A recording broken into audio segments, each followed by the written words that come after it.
ساری حمد و ثنا تعریفات و تسبیحات اللہ پاک پروردگار عالم کے لیے، سارے جہانوں کے پروردگار ہیں، اور درود و سلام نبی آخر الزمان صلی اللہ علیہ وسلم کی ذات مبارکہ پر، جن کو قیامت تک کے لیے اللہ نے نبی بنا کر بھیجا ہے، اور آپ کے متبعین حضرات صحابہ کرام کے لیے جن کی محنت اور کوشش سے اللہ کا مبارک دین سارے عالم میں پھیلا ہے۔ انتہائی واجب الاحترام معزز و محترم سامعین گرامی قدر، سورہ بنی اسرائیل کی پہلی آیت مبارکہ میں اللہ رب العزت نے دو مبارک مسجدوں کا تذکرہ فرمایا ہے، اسلام کے اندر جن کی بہت اہمیت اور فضیلت موجود ہے۔ نبی پاک صلی اللہ علیہ وسلم کے معراج کے سفر کے ساتھ جس کا بڑا گہرا تعلق ہے۔ اللہ احکم الحاکمین فرماتے ہیں کہ پاک ہے اللہ کی وہ ذات جو اپنے بندے کو رات کے کچھ حصے میں مسجد حرام سے لے کر مسجد اقصی تک لے گئے، اور مسجد اقصی وہ ہے کہ جس کے ارد گرد اللہ نے بہت برکت رکھی ہے، اور یہ لے جانا اس لیے تھا کہ تاکہ اللہ اپنی نشانیاں، اپنی قدرت کے نشانات جناب رسول اللہ صلی اللہ علیہ وسلم کو دکھائیں، اور فرمایا کہ بے شک اللہ سننے والا اور دیکھنے والا ہے۔ اب اس میں مسجد حرام جو کعبۃ اللہ کا صحن ہے وہ مسجد حرام کہلاتا ہے، اور مسجد اقصی جو فلسطین کے اندر موجود ہے اس کا تذکرہ فرمایا اور اس کے بابرکت ہونے کو بیان فرمایا۔ یہ وہ مبارک مسجد ہے کہ جس کی تعمیر سب سے پہلے تو فرشتوں نے فرمائی تھی، اور پھر ان کے بعد سیدنا سلیمان علیہ السلام اور حضرت داؤد علیہ السلام نے اس کی تعمیر فرمائی تھی، اور جس کے بارے میں روایات میں آتا ہے کہ جنات کے ذریعے اس کی تعمیر کی گئی تھی۔ یہ وہی مسجد ہے جس میں رحمت دو عالم صلی اللہ علیہ وسلم نے 1,24,000 انبیاء کرام علیہ السلام کی امامت فرمائی ہے، جس کی وجہ سے آپ کا لقب امام الانبیاء ہے۔ آپ نے رسولوں کی امامت فرمائی جس کی وجہ سے آپ امام الرسل ہیں۔ یہ وہ مسکن ہے جہاں سے نبی پاک صلی اللہ علیہ وسلم نے سفر معراج کی ابتدا کی تھی۔ مسجد حرام سے لے کر مسجد اقصی تک کے سفر کو سفر اسراء کہا جاتا ہے، اور مسجد اقصی سے لے کر عرش معلی تک کے سفر کو سفر معراج کہا جاتا ہے۔ مسجد حرام سے شروع ہونے والا سفر جو مسجد اقصی تک پہنچا اسے سفر اسراء کہا جاتا ہے، اور مسجد اقصی سے آسمانوں کی سیر تک کا سفر سفر معراج ہے۔ یہی وہ مقام ہے جہاں نبی پاک صلی اللہ علیہ وسلم نے اپنی سواری البراق کو باندھا تھا۔ یہی وہ مبارک جگہ ہے جہاں بہت سارے جلیل القدر انبیاء اکرام علیہ السلام تشریف فرما تھے۔ یہی ان کا مسکن اور مأوا تھا، یہیں پر وہ رہے اور یہیں تعلیم کا مرکز رہا، یہیں سے امتوں کو دعوت و تبلیغ کا سلسلہ چلایا، اور یہیں اسی شہر کے اندر ان کی مبارک قبور بھی موجود ہے۔ مسجد اقصی مسلمانوں کے آنے سے بہت پہلے سے تعمیر شدہ ہے، لیکن سیدنا عمر بن خطاب رضی اللہ تعالیٰ عنہ کے مبارک زمانہ میں مسلمان لشکروں نے اس کو فتح فرمایا تھا، اور تب سے یہ مسلمانوں کی مسجد رہی اور یہ علاقہ مسلمانوں کے زیر اثر رہا، اور تب سے اب تک مسلمانوں کا اس پر وجود چلا آ رہا ہے، اور اس مسجد کو بابرکت سمجھ کر اس کے اندر اپنی عبادات سر انجام دے رہے ہیں۔ پھر درمیان میں یہ غیر مسلموں کے پاس گئی تو پھر 100 سال کے بعد ایک مسلمان جرنیل جسے دنیا صلاح الدین ایوبی کے نام سے جانتی ہے، اس نے دوبارہ اس کو رہا کروایا، دوبارہ آزاد کروایا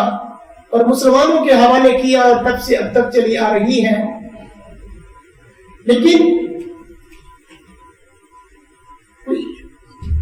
100-150 سال پہلے جب برطانیہ کی حکومت لمبے چوڑے علاقے پر موجود تھی، وہاں سے سمٹ کر وہ واپس اپنے ولایت اور انگلینڈ کو جاتے ہیں، تو جہاں جہاں سے وہ گئے وہاں جانے کے ساتھ ساتھ وہاں وہ انتشار کے اسباب چھوڑ کر گئے۔ مسلمانوں کے قریب علاقوں میں ایسی کالونیاں اور ایسی جگہ بنا کر گئے کہ جہاں مسلمان آزاد ہوئے بھی، لیکن اس کے باوجود بھی ان کے ظلم و ستم ان کے ساتھ اور لڑائی جھگڑا اور کلیش ان کے ساتھ چل رہا ہے۔ ہم کشمیر کے مقامات کو دیکھ لیں تو تب سے اب تک یہ بھی مسئلہ چلا آ رہا ہے، برما کا مسئلہ بدستور موجود ہے، اور فلسطین کا مسئلہ بھی اسی کی ایک کڑی ہے کہ برطانیہ نے یہودیوں کو لا کر یہاں پر آباد کیا، خود تو وہاں سے چلے گئے، لیکن ان لوگوں کو جو ان کے وفادار رہے ہٹلر کے زمانے میں اور اس کے ساتھ غداری کرنے میں، تو ان کو لا کر یہاں پر آباد کیا گیا۔ یہ اس کا پس منظر جو مختصر میں ہے۔ اس مسجد اقصی کے قرب و جوار میں ایک جگہ جو ایک ملک جو قابض ہوا پڑا ہے جسے اسرائیل کہا جاتا ہے، ایک خاص مذہبی سوچ و فکر کے لوگ ہیں، یعنی یہود انہیں کہا جاتا ہے، صہیونی بھی ان کو کہا جاتا ہے۔ ان کا یہ دعویٰ تھا کہ یہ حضرت سلیمان علیہ السلام کا ہیکل تھا، تو لہذا سلیمان علیہ السلام بنی اسرائیل کے پیغمبر تھے، سیدنا داؤد بنی اسرائیل کے پیغمبر تھے، جناب موسیٰ اور حضرت عیسیٰ تک کے پیغمبر بنی اسرائیل کے رہے، تو یہ ہمارے بڑوں کی جگہ تھی، تو لہذا یہ ہمارا اس پر حق ہے۔ اس کی وجہ سے انہوں نے اس کو آزاد کروانے کے لیے اور اس کو وہاں پر قبضہ کرنے کے لیے ہر طرح کا ظلم انہوں نے روا رکھا ہوا ہے۔ یہودی وہ قوم تھی کہ جنہوں نے جس علاقے میں جب جب رہے وہاں کے رہنے والوں نے جو ان پر نیکیاں کی تو انہوں نے اس کا بہت برے طریقے سے بعد میں جواب دیا۔ وہ مدینہ کی سرزمین ہو، مسلمانوں کے ساتھ غداری ہے، ہٹلر کے ساتھ ان کا غداری ہے، اور اسی طرح سے اور جن علاقوں میں یہ رہے، اور یہ دنیا میں ذلیل و خوار ہی ہوتی رہی۔ قرآن کریم نے کئی سارے مقامات پر علیہم الذلۃ والمسکنہ ان کے بارے میں فرمایا ہے، اور اتفاق یہ ہے کہ قرآن کریم نے 1450 سال پہلے جو فرمایا تھا کہ یا الذین آمنوا لا تتخذوا اليہود والنصارى، کیا ایمان والو تم یہود و نصارہ کو اپنے دوست ہرگز نہ بنانا، اس لیے کہ یہ تو آپس میں بھی دوست نہیں ہو سکتے تھے، آپس میں ان کا کبھی ممکن نہیں تھا اتفاق ہونا اگر مسلمان درمیان میں نہ ہوتے۔ یہ مسلمانوں کی مخالفت میں، مسلمانوں کی دشمنی میں یہ آپس میں جمع ہے، ورنہ کیسے ممکن تھا کہ حضرت عیسیٰ علیہ السلام بنی اسرائیل میں تشریف لائیں اور یہودی ان کی مخالفت پر اتر آئے؟ اس حد تک وہ مخالف ہو جائیں کہ جناب مریم سلام اللہ علیہا کو بغیر نکاح کے بیٹا پیدا کرنے پر کس قدر طعن و تشنیع اور کتنے بڑے بڑے الزامات اس پر لگائے۔ حضرت عیسیٰ علیہ السلام کی دعوت و تبلیغ میں رکاوٹ پیدا کی، حضرت عیسیٰ علیہ السلام کو شہید کرنے پر اتر آئے، اور اپنے وہم و گمان میں انہوں نے سمجھا کہ ہم نے حضرت عیسیٰ علیہ السلام کو شہید کر دیا کہ اِنَّا قَتَلْنَا الْمَسِيحَ ابْنَ مَرْيَمَ۔ سورہ مائدہ میں قرآن کریم نے ان کی بات کو نقل کیا، وہ کہتے ہیں اِنَّا قَتَلْنَا الْمَسِيحَ ابْنَ مَرْيَمَ، ہم نے ابن مریم کو قتل کر دیا۔ قرآن نے کہا نہیں، ایسی